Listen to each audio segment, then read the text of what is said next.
Assalamualaikum warahmatullahi wabarakatuh. Nama saya Muhammad Mukris Ramadhani dari mahasiswa Universitas Abdurrahman dengan NIM 2173 2010-24. Saya akan membawakan teori humanisme, tokoh teori humanistik, prinsip-prinsip teori humanisme. Menurut teori humanisme, belajar adalah memanusiakan manusia, yaitu mencapai aktualisasi diri, pemahaman diri, serta realisasi diri secara optimal. Menurut ilmuwan Arthur Combs berpendapat bahwa banyak guru membuat kesalahan dengan berasumsi bahwa siswa mau belajar apabila materi belajarnya disusun dan disajikan sebagaimana mestinya. Yang penting ialah bagaimana membawa siswa untuk memperoleh arti bagi pribadinya dari materi pelajaran tersebut dan menghubungkan dengan kehidupannya. Prinsip-prinsip belajar humanistik yaitu manusia mempunyai cara belajar yang alami, yang dimaksudkan oleh dirinya sendiri. Yang kedua, belajar terjadi secara signifikan apabila materi pembelajaran dirasakan siswa mempunyai relevansi dengan maksud tertentu. Yang ketiga, belajar menyangkut perubahan di dalam persepsi mengenai dirinya. Yang keempat, belajar yang bermakna diperoleh jika siswa melakukannya. Yang kelima, belajar lancar jika siswa dilibatkan dalam proses belajar. Yang keenam, belajar yang melibatkan siswa seutuhnya dapat memberi hasil yang mendalam. Yang keenam, kepercayaan pada diri pada siswa ditumbuhkan dengan membiasakan untuk mawas diri. Yang ketujuh, belajar sosial adalah belajar mengenai proses belajar. Implikasi teori belajar humanistik. Guru sebagai fasilitator. Yang pertama, fasilitator sebaiknya memberi perhatian kepada penciptaan suasana awal, situasi kelompok atau pengalaman kelas. 2. Fasilitator membantu untuk memperoleh dan memperjelas tujuan-tujuan perorangan di dalam kelas dan juga tujuan-tujuan kelompok yang bersifat umum.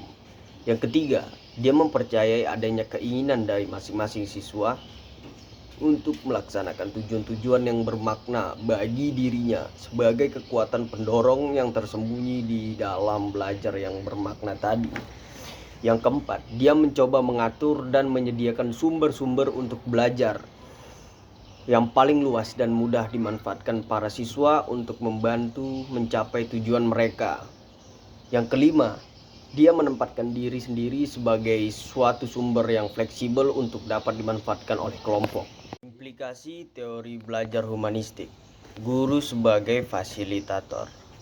Fasilitator sebaiknya memberi perhatian kepada penciptaan suasana awal, situasi kelompok atau pengalaman kelas. 2. Fasilitator membantu untuk memperoleh dan memperjelas tujuan-tujuan perorangan di dalam kelas dan juga tujuan-tujuan kelompok yang bersifat umum.